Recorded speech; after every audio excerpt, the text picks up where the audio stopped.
ভারত পাকিস্তান সীমান্তে রাতভর গুলি বিনিময়, রক্তের বদলা নেয়ার হুঁশিয়ারি শাহবাজের। মোদির সর্বদলীয় বৈঠক, দুদেশকে থামতে আহ্বান ট্রাম্পের। দেশের তরুণদের যেন আর জীবন দিতে না হয়, আলী রিয়াজের মন্তব্য। জুলাই আগস্ট আন্দোলনে ন্যায় বিচার হলে ফ্যাসিবাদ আর ফিরবে না, মনে করেন জামাতের আমির। হত্যা মামলা মাথায় নিয়ে চিকিৎসার জন্য ব্যাংকক গেলেন সাবেক রাষ্ট্রপতি আব্দুল হামিদ। নিষেধাজ্ঞা না থাকায় অনুমতি দেওয়া হয়েছে, দাবি ইমিগ্রেশনের। কেন্দ্রীয় ব্যাংকের শক্ত অবস্থানে কমছে মূল্যস্ফীতি, জানালেন গভর্নর। ঋণের সদ্ব্যবহার নিশ্চিতে ব্যাংকগুলোর প্রতি তাগিদ।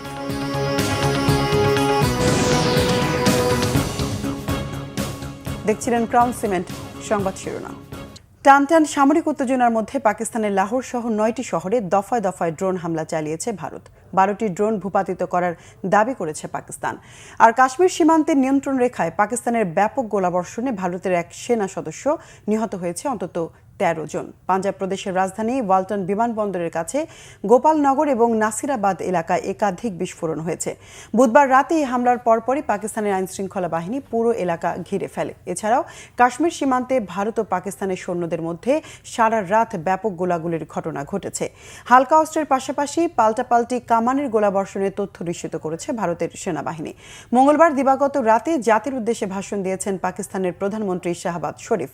নিহতদের প্রতিটি রক্তবিন্দুর বদলা নেয়ার হুঁশিয়ারি দিয়েছেন তিনি। পাকিস্তানের ভেতরে চালানো ভারতের ঝটিকা আক্রমণ অপারেশন সিঁদুরের দাঁত ভাঙা জবাব দেওয়া হয়েছে বলেও দাবি করেছেন তিনি।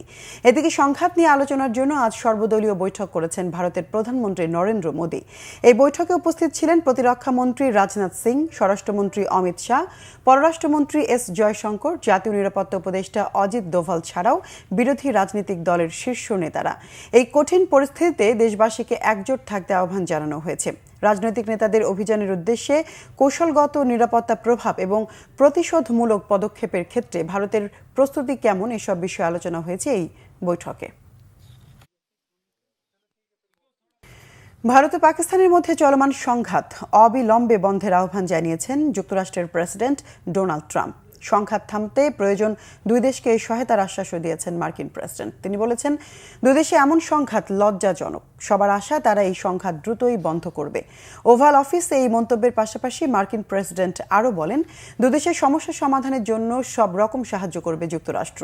এদিকে মধ্যপ্রাচ্যের প্রভাবশালী দেশ ইরানও এই উত্তেজনা নিরসনে এগিয়ে এসেছে। ইরানের উপপররাষ্ট্রমন্ত্রী আব্বাস আরাকচি ভারতের রাজধানী নয়াদিল্লিতে পৌঁছেছেন। দুই দেশের পররাষ্ট্র বিষয়ক নীতি নির্ধারকদের সঙ্গে আলোচনা শেষে ইরান জানিয়েছে তারা ভারত ও পাকিস্তানের মধ্যে উত্তেজনা নিরসনে মধ্যস্থতা করতে প্রস্তুত।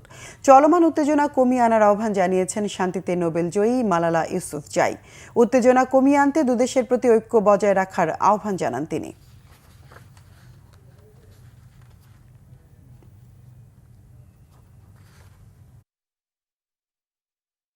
চীনা রাষ্ট্রদূত ইয়াও ওয়েন বলেছেন, পাক ভারত সংঘর্ষে চীন উদ্বিগ্ন। পরিস্থিতি আরও নাজুক হোক চীন তা চায় না। স্থিতিশীলতা ও শান্তি চায়। চীন সবসময় সত্যের পক্ষে থাকবে। রাজধানীতে এক সেমিনারে চীনের রাষ্ট্রদূত বলেন, দক্ষিণ এশিয়ায় আন্তর্জাতিক সংস্থায় রোহিঙ্গা ইস্যুতে চীন বাংলাদেশের সহায়তা অব্যাহত রাখবে। আঞ্চলিক ক্ষেত্রে বাংলাদেশের নিরাপত্তা নিশ্চিতে চীন সেফগার্ড হিসেবে কাজ করবে। চীন মাল্টিপোলার বিশ্ব চায়, যেখানে সবকিছু হবে সমতার ভিত্তিতে। যে কোনো দেশ তার উন্নয়ন পথ নিজেই ঠিক করবে। কোনো বাইরের হস্তক্ষেপ থাকবে না। সার্বভৌমত্ব, আত্মমর্যাদা ঠিক থাকবে। রাজনৈতিক পরিবর্তনের পরও বাংলাদেশের সাথে চীনের সম্পর্ক অটুট আছে।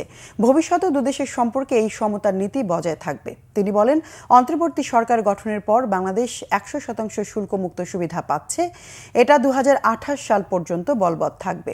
জানান, এ মাসের শেষ দিকে চীনের বাণিজ্যমন্ত্রী শতাধিক বিনিয়োগকারী ও ব্যবসায়ীকে নিয়ে বাংলাদেশে আসবেন। শীঘ্রই কুনমিং থেকে চট্টগ্রামে বিমান ফ্লাইট চলাচল শুরু হবে বলেও জানান চীনা রাষ্ট্রদূত। আগামীতে আর যাতে রাস্তায় নেমে তরুণ প্রজন্মকে জীবন দিতে না হয়, সেজন্য সকলকে এগিয়ে আসতে হবে, এমন মন্তব্য করেছেন জাতীয় ঐক্যমত্য কমিশনের সহসভাপতি অধ্যাপক আলী রিয়াজ। সকালে জাতীয় সংসদ ভবনের এলটি হলে ভাসানী জনশক্তি পার্টির নেতারা জাতীয় ঐক্যমত্য কমিশনের সাথে বৈঠকের শুরুতে আলী রিয়াজ কথা বলেন, ঐক্যবদ্ধ আন্দোলনের মাধ্যমে যেভাবে ফ্যাসিবাদকে বিতাড়িত করা হয়েছে তার ধারাবাহিকতা প্রয়োজন। সবার ঐক্যমত্যের ভিত্তিতে একটি জাতীয় সনদ প্রণয়ন করা হবে। ক্ষমতা যেন কুক্ষিগত না হয় সেদিকে খেয়াল রাখতে হবে। এ সময় ভাসানী জনশক্তি পার্টির আহ্বায়ক পরিচালক শেখ রফিকুল ইসলাম বাবলু বলেন, সংস্কার মাধ্যমে একটি নতুন বাংলাদেশে বিনির্মাণ করতে চায় ভাসানী জনশক্তি পার্টি। জাতীয় বীরদের সম্মান প্রদর্শন সহ বেশ কিছু প্রস্তাব নিয়ে এসেছেন তারা। জুলাই আগস্ট আন্দোলনের ন্যায় বিচার নিশ্চিত হলে দেশে আর ফ্যাসিবাদ ফিরে আসতে পারবে না বলে মন্তব্য করেছেন জামাতে আমির ডাক্তার শফিকুর রহমান। বৃহস্পতিবার ভোরে রাজধানীর আজিমপুর কবরস্থানে জামাতের সাবেক কেন্দ্রীয় সহকারী সেক্রেটারি জেনারেল ব্যারিস্টার আব্দুর রাজ্জাকের কবর জিয়ারত শেষে সাংবাদিকদের এ কথা বলেন তিনি। ডাক্তার শফিকুর রহমান অভিযোগ করেন, বিগত দিনে জামাতে ইসলামী যেভাবে অত্যাচারের শিকার হয়েছে অন্য কোনো দলের সঙ্গে তা হয়নি। আওয়ামী লীগের সরকার হেনস্থা ষড়যন্ত্রের শিকার হয়ে ব্যারিস্টার আব্দুর রাজ্জাক দেশ ত্যাগ করতে বাধ্য হয়েছিলেন বলেও অভিযোগ করেন জামাতের আমির। অপকর্মের প্রতিবাদ জানিয়ে আওয়ামী লীগের যেসব নেতাকর্মী যারা দল ছেড়েছেন তারা বিএনপিতে যোগ দিতে পারবেন বলে জানিয়েছেন দলের সিনিয়র যুগ্ম মহাসচিব রুহুল কবির রিজভী। নয়াপল্টনে বিএনপির কেন্দ্রীয় কার্যালয়ের সংবাদ সম্মেলনে এই কথা জানান তিনি। রিজভী বলেন, যারা আওয়ামী লীগ করতেন কিন্তু আওয়ামী লীগের দুঃশাসন লুটপাট পছন্দ না করে আওয়ামী লীগ ছেড়েছেন তারা চাইলে বিএনপিতে আসতে পারবেন। যারা প্রাথমিক সদস্য হবেন তাদের ফর্ম পূরণ করতে হবে। আগামী 15 মে থেকে 15 জুলাই পর্যন্ত বিএনপির নতুন সদস্য সংগ্রহ কার্যক্রম চলবে। বেগম খালেদা জিয়া রাজনীতিতে সক্রিয় হবেন কিনা সেই বিষয়ে চিকিৎসকের পরামর্শ অনুযায়ী সিদ্ধান্ত নেওয়া হবে বলে জানান রুহুল কবির রিজভী। যারা হয়তো একসময় আওয়ামী লীগ করতেন কিন্তু আওয়ামী লীগের এই দুঃশাসন, আওয়ামী লীগের বর্বরোচিত কর্মকাণ্ড, লুটপাট, টাকা পাচার এটাকে পছন্দ করেনি, তারা আসতে পারবে না। কেন? যাচাই বাছাই তো নিশ্চয়ই থাকতে হবে, কারণ কোনো দোসররা এলাকায় সন্ত্রাসী করেছে, জমি দখল করেছে, টাকা পাচার করেছে, তারা তো নানাভাবেই ঢুকে পড়ার চেষ্টা করবে। শক্তভাবে তাদেরকে ফ্রেশ মানুষ এরা যাতে আমাদের সদস্য হতে যাতে কোনো ধরনের বাধা না পায়, আগের চেয়ে অনেকটা ভালো আছেন এইটুক বলা যেতে পারে। কিন্তু একবারে তিনি আগে যেমন সম্পূর্ণ যে সুস্থ সেটা না, কিন্তু আমরা উনি যাওয়ার সময় যে অসুস্থতা দেখেছি সেখানে হয়তো কিছুটা উনি আরোগ্য লাভ করেছেন বলে আমার মনে হয়। সম্মানিত চেয়ারপারসন, সেটা তো ওনার সিদ্ধান্ত, ওনার চিকিৎসকরা কিভাবে পরামর্শ দেয় তার উপর নির্ভর করবে। ছাত্র জনতার অভ্যুত্থানের 9 মাস পর বুধবার মধ্যরাতে ব্যাংককের উদ্দেশ্যে দেশ ছেড়েছেন সাবেক রাষ্ট্রপতি আব্দুল হামিদ। তার বিরুদ্ধে একটি হত্যা মামলা রয়েছে, তবে দেশ ত্যাগে নিষেধাজ্ঞা না থাকায় চিকিৎসার জন্য যেতে দেওয়া হয়েছে বলে জানিয়েছে ইমিগ্রেশন কর্তৃপক্ষ। বুধবার দিবাগত রাত 3টা 5 থাই এয়ারওয়েজের একটি ফ্লাইটে তিনি দেশ ছাড়েন। শাহজালাল আন্তর্জাতিক বিমানবন্দরে ইমিগ্রেশন কর্তৃপক্ষ আব্দুল হামিদের দেশ ছাড়ার বিষয়টি নিশ্চিত করেছেন। আব্দুল হামিদের বিরুদ্ধে একটি হত্যা মামলা থাকার তথ্য রয়েছে। গত 14 জানুয়ারি কিশোরগঞ্জ সদর থানায় তার বিরুদ্ধে এই মামলাটি দায়ের হয়। মামলায় সাবেক প্রধানমন্ত্রী শেখ হাসিনা, শেখ রেহানা, সজীব ওয়াজেদ জয়, সাইমা ওয়াজেদ পুতুল, ওবায়দুল কাদেরের নামও রয়েছে। গত বছরের 5 আগস্ট ছাত্র জনতার তীব্র আন্দোলনের মুখে পতন হয় শেখ হাসিনার। আব্দুল হামিদ আওয়ামী লীগের সময় 2013 থেকে 2023 সাল পর্যন্ত টানা 2 মেয়াদে বাংলাদেশের রাষ্ট্রপতি হিসেবে দায়িত্ব পালন করেছেন। বিতরণকৃত ঋণের যেন সদ্ব্যবহার হয় তা নিশ্চিত করতে ঋণ দেবার ক্ষেত্রে সতর্ক হতে ব্যাংকগুলোর প্রতি আহ্বান জানিয়েছেন Bangladesh bank governor doctor Ahsan H Mansur. বলেন, কেন্দ্রীয় ব্যাংকের শক্ত অবস্থানের কারণে মূল্যস্ফীতি কমছে আর সেটি 4 থেকে 5% নামিয়ে আনা সম্ভব। গোলাম মঈনুল আহসানের রিপোর্ট। এসএমই খাতে ব্যাংকগুলো ঋণ দেবার অনীহার অভিযোগ বরাবরের, সাথে এ খাত নিয়ে বড় কোনো আলোচনাও নেই। যদিও সরকারি হিসেবে বলা হচ্ছে জিডিপিতে এসএমই খাতের অবদান 30 থেকে 32%। এমন প্রেক্ষাপটে নারী উদ্যোক্তাদের পণ্য নিয়ে রাজধানী বাংলা একাডেমিতে 4 দিনের পণ্য প্রদর্শনী ও মেলা 2025 শুরু হয়েছে।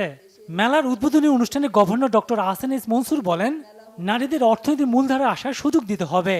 বিতরণকৃত ব্যাংক ঋণ যেন আর 9-6 না হয় সেজন্য ব্যাংকগুলোকে সতর্ক হবারও কথা বলেন তিনি। আমাকে ম্যানেজ করতে হবে স্পেসিফিক প্রভিশনে যেন আমাকে যেতে না হয়। আমাকে ম্যানেজ করতে হবে এই ব্যালেন্স শিট, কোয়ালিটি অফ ইটা, মানে আমার যে অ্যাসেটগুলো ব্যাংকে বা আমি যে উদ্যোক্তাকে দিচ্ছি সেই টাকাটার যেন সদ্ব্যবহার হয়, সেই টাকাটা যেন প্রকৃত বিনিয়োগে যায়। জানান মূল্যস্ফীতি কমানো নিয়ে কেন্দ্রীয় ব্যাংকের অবস্থান। আমরা যদি একদিকে টাকা ছাপাই আরেকদিকে বলি যে ইনফ্লেশন কমবে, তত হবে না। আমাকে we have to make a hard choice. Food inflation ছিল 14.5, হয়েছে 8.5। নন ফুড ছিল 11-12% বেশি, হয়েছে এখন 9% একটু বেশি। তো এটা হচ্ছে, কমে আসছে, আস্তে আস্তে কমবে। আমি আশাবাদী আমরা যদি চেষ্টা করি কনসিস্টেন্সি রাখি পলিসিতে, 5%-4% ইনফ্লেশন নামিয়ে নেওয়া, নাথিং ইম্পসিবল। নারী উদ্যোক্তাদের ঋণ প্রাপ্যতা নিশ্চিতে আরও কাজ করার প্রয়োজন বলছেন ব্যাংকাররা। স্কুল পর্যায়ে ব্যাংকিং শিক্ষা নিয়ে যাবার পরিকল্পনার কথা জানান কেন্দ্রীয় ব্যাংক গভর্নর। গোলাম মইনুল হাসান, বাংলা ভিশন, ঢাকা। মেক্সিকোতে নিযুক্ত বাংলাদেশের রাষ্ট্রদূত মুশফিকুল ফজল আনসারীর বাবা আলহাজ আব্দুল মুসাউইর আনসারী ইন্তেকাল করেছেন। ইন্না লিল্লাহি ওয়া ইন্না ইলাইহি রাজিউন। আজ বৃহস্পতিবার সকাল 7:25 ঢাকার সম্মিলিত সামরিক হাসপাতাল CMH-এ ইন্তেকাল করেন তিনি। মৃত্যুকালে তার বয়স হয়েছিল 85 বছর। তিনি স্ত্রী, 3 পুত্র, 3 কন্যা সহ অসংখ্য আত্মীয়স্বজন ও গুণগ্রাহী রেখে গেছেন। সিলেটের এক সম্ভ্রান্ত পরিবারে জন্ম নেয়া মরহুম আব্দুল মুসাউইর আনসারী বাল্যকালে সৌদি আরবে প্রাইমারি শিক্ষা সম্পন্ন করে পরবর্তীতে বোম্বেতে উচ্চশিক্ষা অর্জন করেন। বাল্যকালের একটি বড় সময় তিনি তার পিতা সিলেট অঞ্চলের পীরে কামেল ফজল আনসারীর সঙ্গে সৌদি আরবে কাটান। কর্মজীবনে তিনি দেশি বিদেশি সংস্থাসহ সৌদি হজ মন্ত্রণালয়ের অধীনে সরকারি হজ কার্যক্রমে যুক্ত ছিলেন। বাদ আসর সিলেটের শাহী ঈদগাহ ময়দানে নামাজে জানাজা অনুষ্ঠিত হবে। বৈশ্বিক প্রেক্ষাপট, ভূ আঞ্চলিক নানা চ্যালেঞ্জ, জাতীয় নিরাপত্তা সহ নানা বিষয়ে বিভিন্ন সেক্টরের প্রতিনিধিদের সুচিন্তিত পরামর্শের মাধ্যমে সামনে এগিয়ে যাওয়ার আহ্বান জানালেন সেনাপ্রধান জেনারেল ওয়াকারুজ্জামান। সকালে মিরপুর সেনানিবাসে ন্যাশনাল ডিফেন্স কলেজ 3 সপ্তাহব্যাপী অনুষ্ঠিত স্ট্র্যাটেজিক লিডারশিপ প্রশিক্ষণ ক্যাপস্টোন কোর্স 2025-এর সমাপনী অনুষ্ঠানে যোগ দিয়ে কোর্স ফেলোদের এই আহ্বান জানান তিনি। 20 এপ্রিল থেকে 8 মে পর্যন্ত অনুষ্ঠিত এই কোর্সে অংশ নেন জ্যেষ্ঠ সামরিক কর্মকর্তা, বিশিষ্ট শিক্ষাবিদ, সিনিয়র চিকিৎসক, সরকারি বেসরকারি সংস্থার সিনিয়র প্রতিনিধি, কূটনীতিক, সাংবাদিক এবং কর্পোরেট প্রতিষ্ঠানের 32 জন প্রতিনিধি।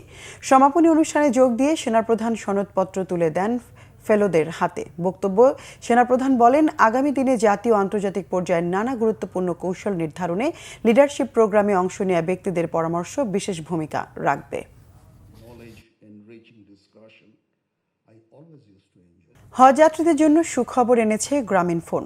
দেশে প্রথমবারের মতো গ্রামীণফোনের হজ রোমিং প্যাকেজ সেবা ব্যবহার করে সিম পরিবর্তন ছাড়াই ইন্টারনেট ও কথা বলার মতো সেবা নেওয়া যাবে সৌদি আরবে। হজ যাত্রীরা নিজ নাম্বারে হজ রোমিং প্যাকেজ চালুর পর সৌদি আরব পৌঁছে হ্যান্ডসেটটি শুধু অন অফ করলেই সচল হয়ে যাবে সেবা। সাশ্রয়ী মূল্যের গ্রামীণফোনের এই হজ রোমিং সেবা নিয়ে বিস্তারিত জানাচ্ছেন মোবাশ্বের আহমেদ। দেশে প্রথমবারের মতো হজ রোমিং সেবা চালুর মধ্য দিয়ে হজ যাত্রীদের যাত্রা আরও সহজ করেছে গ্রামীণফোন। এই সেবায় হজ যাত্রীরা সৌদি আরবে মোবাইল সিম না কিনেই বাংলাদেশে ব্যবহৃত নিজস্ব মোবাইল সিমের মাধ্যমে প্রিয়জনের সাথে কথা বলতে ও মেসেজ পাঠাতে পারবেন। হজ যাত্রীরা প্রচলিত পেমেন্ট গেটওয়ে অথবা অপারেটরের মোবাইল অ্যাপসের মাধ্যমে দেশীয় টাকায় সহজেই 1 থেকে 60 দিন পর্যন্ত বিভিন্ন মেয়াদের প্যাকেজ কিনতে ও অ্যাক্টিভ করতে পারবেন। গ্রামীণফোনের হজ রোমিং সেবার প্যাকেজ শুরু হয়েছে 154 টাকা দামের হজ ইন্টারনেট প্যাকের মধ্য দিয়ে, যাতে থাকছে 1 দিন মেয়াদের 500 মেগাবাইট। এছাড়া 20 জিবি ইন্টারনেট 45 দিন মেয়াদের প্যাকেজের দাম 2199 টাকা। প্রথম হজ কম্বো প্যাকে রয়েছে 3 জিবি 30 মিনিট 7 দিন মেয়াদের প্যাকেজের মূল্য 748 টাকা। দ্বিতীয় হজ কম্বো প্যাকে 15 জিবি 75 মিনিট 7 দিন মেয়াদের প্যাকেজের মূল্য 2599 টাকা। তৃতীয় হজ কম্বো প্যাকে 40 জিবি ব্যবহারের পর 1 Mbps স্পিডে আনলিমিটেড ইন্টারনেটের সাথে 150 মিনিট টক টাইম। 45 দিন মেয়াদের এই প্যাকেজের মূল্য 5999 টাকা। শুধু কথা বলার জন্য রয়েছে হজ ভয়েস প্যাক। 100 মিনিট 45 দিন মেয়াদের এই প্যাকেজ মূল্য 1496 টাকা। সৌদি মোবাইল অপারেটরগুলোর রেটের তুলনায় গ্রামীণফোনের হজ রোমিং প্যাকেজগুলো বেশ সাশ্রয়ী ও ঝামেলামুক্ত হওয়ায় এরই মধ্যে এই সেবা বেশ জনপ্রিয় হয়ে উঠেছে। আগে যেই পদ্ধতি ছিল আমাদের রোমিংয়ের সিস্টেম, যেটা আমাদের ডলার এন্ডোর্স করা কার্ডের মাধ্যমে আমরা রোমিংয়ের অ্যাক্টিভেশনটা করে দিতাম, তো এবার গ্রামীণফোন প্রথমবারের মতো একটা চালু করেছে, সরাসরি বাংলাদেশের টাকা রিচার্জ করে গ্রামীণফোনে আমরা রোমিং সার্ভিসটা অ্যাক্টিভ করে নিতে পারছি। সেক্ষেত্রে হাজিরা যারা যাচ্ছে তারা খুবই স্বাচ্ছন্দ্যে এবং খুব ইজিলি ডলারের কোনো ঝামেলা ছাড়াই তারা সরাসরি রিচার্জ করে রোমিংটা অ্যাক্টিভ করে নিজের গ্রামীণ সিমটা নিয়ে ওনারা সৌদি আরবে আমাদের এই নেটওয়ার্কের মাধ্যমে যোগাযোগ নিরবিচ্ছিন্নভাবে যোগাযোগের মধ্যে থাকতে পারছে। আমার আর অন্য কোনো কিছু লাগবে না, ওখানে বন্ধ করে আবার চালু করলে এই জিনিসটা চালু হয়ে যাবে অটোমেটিক। এবং বাংলাদেশে চালু করতে গেলে +8 দিয়ে কথা বলতে হবে। আবার সহজ হলো, সিমটা আর কোনো ডিসপ্লেস করতে হলো না, খুলতে হলো না, আর করতে হলো না। আবার আব্বা আম্মার সঙ্গে কথা বলা যাবে, ভালো হলো। দেশের যে কোনো গ্রামীণ ফোন সেন্টারে গিয়ে হজ রোমিং সেবা চালু করতে পারবেন হজ যাত্রীরা। মোবাশ্বের আহমেদ, বাংলা ভিশন, ঢাকা।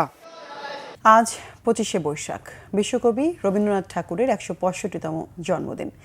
এবছর কবিগুরুর 164তম জন্মবার্ষিকী উদযাপনে কবির স্মৃতি বিজড়িত কুষ্টিয়ার শিলাদহ কুঠিবাড়িতে শুরু হয়েছে 3 দিনের জাতীয় অনুষ্ঠানকে সফল করতে সব ধরনের প্রস্তুতি নেওয়া হয়েছে। বৃহস্পতিবার সকাল 10:30টায় 3 দিনব্যাপী জাতীয় অনুষ্ঠানমালার আনুষ্ঠানিক উদ্বোধন করা হয়। উদ্বোধনী অনুষ্ঠানে ইসলামী বিশ্ববিদ্যালয়ের উপাচার্য ডক্টর নকিব মোহাম্মদ নসরুল্লাহ, সংস্কৃতি বিষয়ক মন্ত্রণালয়ের অতিরিক্ত সচিব মোহাম্মদ ফরহাদ সিদ্দিক, ভাষাবিজ্ঞানী অধ্যাপক মনসুর মুসা, কুষ্টিয়ার জেলা প্রশাসক তৌফিকুর রহমান বক্তব্য রাখেন। এর আগে জেলা শিল্পকলা একাডেমির শিল্পীদের কণ্ঠে জাতীয় ও রবীন্দ্রসঙ্গীতের মাধ্যমে অনুষ্ঠানের সূচনা করা হয়। সংস্কৃতি বিষয়ক মন্ত্রণালয়ের সহযোগিতায় কুষ্টিয়া জেলা প্রশাসন বিশ্বকবির 164তম জন্মবার্ষিকী উপলক্ষে 3 দিন ব্যাপী এই অনুষ্ঠানের আয়োজন করে। এবারের আয়োজনে কুঠিবাড়ির মূল মঞ্চে প্রতিদিনই আলোচনা সভার পাশাপাশি রবীন্দ্রসঙ্গীত, কবিতা আবৃত্তি, দলীয় নৃত্য ও রবীন্দ্রনাথের লেখা নাটক পরিবেশন করা হবে। এই উপলক্ষে কুঠিবাড়ি চত্বরে বসেছে বিশাল গ্রামীণ মেলা। রবীন্দ্রনাথ ও বাংলাদেশ প্রতিপাদ্যে অনুষ্ঠান চলবে 10 মে পর্যন্ত। আলোচনা শেষে মূল মঞ্চে রবীন্দ্রসঙ্গীত, কবিতা আবৃত্তি, দলীয় নৃত্য ও রবীন্দ্রনাথের লেখা নাটক পরিবেশন করবে কুষ্টিয়া জেলা ছাড়াও জাতীয় পর্যায়ের রবীন্দ্র শিল্পীরা। সংবাদ শেষ করব ক্রাউন সিমেন্ট শিরোনামগুলো আরেকবার জানিয়ে।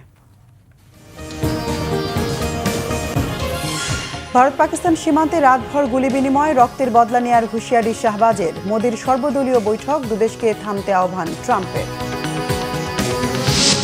দেশের তরুণদের যেন আর জীবন দিতে না হয়, আলী রিয়াজের মন্তব্য। জুলাই আগস্ট আন্দোলনের ন্যায় বিচার হলে ফ্যাসিবাদ আর ফিরবে না, মনে করেন জামাত আমির।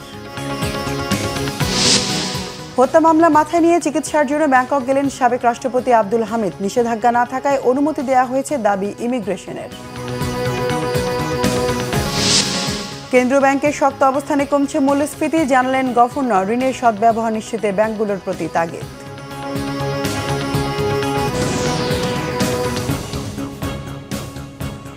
দর্শক, ছিল এখনকার মতো। পরের সংবাদ বিকেল 4টায়, এর আগে 3টায় রয়েছে নিউজ টপ 10। দেখার আমন্ত্রণ রইল, সঙ্গে থাকায় ধন্যবাদ।